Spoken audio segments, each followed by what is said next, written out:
What's up, guys? Rob at 3STRONG. I got my sidekick Riley over here chilling, checking my form out. But today I'm going to go over lunges.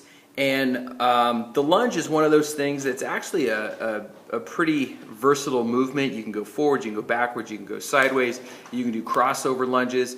So today I'm going to show you the basic lunge and then how to do all the variations. But learning how to activate the right muscles, how to stabilize in the right way is really going to lend itself to doing all the different variations. So the basics of the lunge is very much like we're doing a squat. When you do a squat, you want the weight right through the middle of the foot, heels are going to be down, and you're going to push your butt back. You're going to load your hips and not let those knees travel forward. Once we kind of push the hips back, that starts to create a stretch there in the hamstrings and in the glutes, and then that really starts to turn those things on. When we start to push the knees forward, we get a lot of activation in the quads, but not a lot in the hips. And to create a well-rounded movement, which works the whole leg, we need to be able to activate those glutes and hamstrings in addition to the quads. One of the common errors that I've seen with lunges is, say you're doing a forward lunge and somebody lunges out and either they cut it too short or they do a short step and then they let their knee push forward. Notice how this knee starts to jut forward?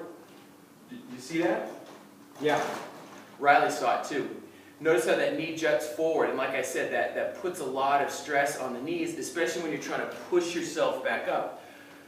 So since we're doing a split here and we're lunging out and the balance is on both feet, if you drop straight down, notice how my butt kind of goes down and back. My shin stays close to vertical and this knee doesn't shift forward. Now I'm getting a lot more activation in the glutes. And then when I push back, I'm using that quad. Go down, drop down, kind of push that butt back, drive back up. That is a forward lunge. So the forward lunge option is going to work the quads a little bit more as you push back up because you're driving yourself back. On the way down, you're going to work your glutes. Doing the backward lunge actually changes things a little bit. Now when we step backwards into the position, still notice this bottom position is the same as the forward lunge, but instead of driving back, we're going to push ourselves back up. And that's really going to utilize the glutes and the hamstrings. Step back, drive yourself back up. One of the common errors with the backward lunge is people try to reduce the effort, reduce the challenge, if that is hard, by doing this. Notice how this, I'm using a lot more of the front leg to push myself back up instead of driving with the back leg and then shifting up. So when you're doing your backward lunge, try not to lean forward and kind of push forward into it. That makes it much easier. Keep yourself a little bit more upright. Get the load on that leg. Drive up to standing.